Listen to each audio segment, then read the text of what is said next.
లలితమ్మ, లలితా త్రిపుర సుందరీదేవి. ఈ పదాలు వింటుంటేనే మనలో తెలియని ఒక శక్తి, ధైర్యం నెలకొంటుంది కదా. ఈ సృష్టి స్థితిలయకారకులు అయిన బ్రహ్మ విష్ణు మహేశ్వరులు నడిపిస్తున్నారు. ఇలాంటి కొన్ని లక్షల సృష్టులు ఈ బ్రహ్మాండంలో ఉన్నాయి. అంతమంది బ్రహ్మ విష్ణు మహేశ్వరులు ఉన్నారు. వీరందరిపైన, ఈ బ్రహ్మాండాలన్నిటిపైన మణిద్వీపం అనే లోకంలో ఉంది ఈ లలితా త్రిపుర సుందరీదేవి. భండాసురుడు అనే రాక్షసుని సంహరించడానికి చిదగ్నికుండలంలో నుంచి ఆవిర్భవించింది లలితమ్మవారు. ఉగాది నుంచి మొదలుకొని శ్రీరామనవమి వరకు వచ్చే ఈ 9 రోజులని లలితా నవరాత్రులు, వసంత నవరాత్రులు లేదా గర్భ నవరాత్రులు అని పిలుస్తారు.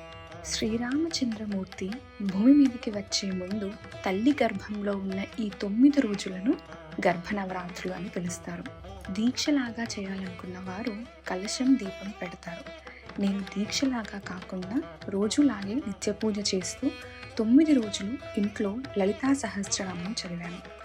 లలితా సహస్రనామం విషయంలో చాలామందికి అనుమానాలు ఉంటాయి. ఇది చదివితే లేనిపోని కష్టాలు వస్తాయని, ఎవరు పడితే వారు చదవకూడదని. కానీ అలాంటిది ఏమీ లేదు. ఎవ్వరైనా చదువుకోవచ్చు. చాగంటి, సామవేదం లాంటి గొప్పవారు లలితా సహస్రనామం చదివి ఆడియోని యూట్యూబ్లో అప్లోడ్ చేశారు. చక్కగా అది ఫస్ట్ టైం విని గురువు ఉపదేశంగా భావించి ప్రారంభించుకోవచ్చు. ఇందులో ఒక ఇంపార్టెంట్ పాయింట్ ఏంటంటే, ఈ సహస్రాన్ని ఎలా పడితే అలా చదవద్దు. ఎక్కడ కామా ఇవ్వాలో, ఎక్కడ శ్లోకాన్ని కంటిన్యూస్గా చదవాలో అలాగే చదవాలి. లేకపోతే ఆ శ్లోకం అర్థాలే మారిపోతాయి. అమ్మని స్తుతించే బదులు నిందించిన వారిని అవుతాము. నేను అయితే చాగంటి గారి ఆడియో వింటూ ఆయన చెప్పిన విధంగా ప్రతి శ్లోకాన్ని అండర్లైన్ చేసుకున్నాను.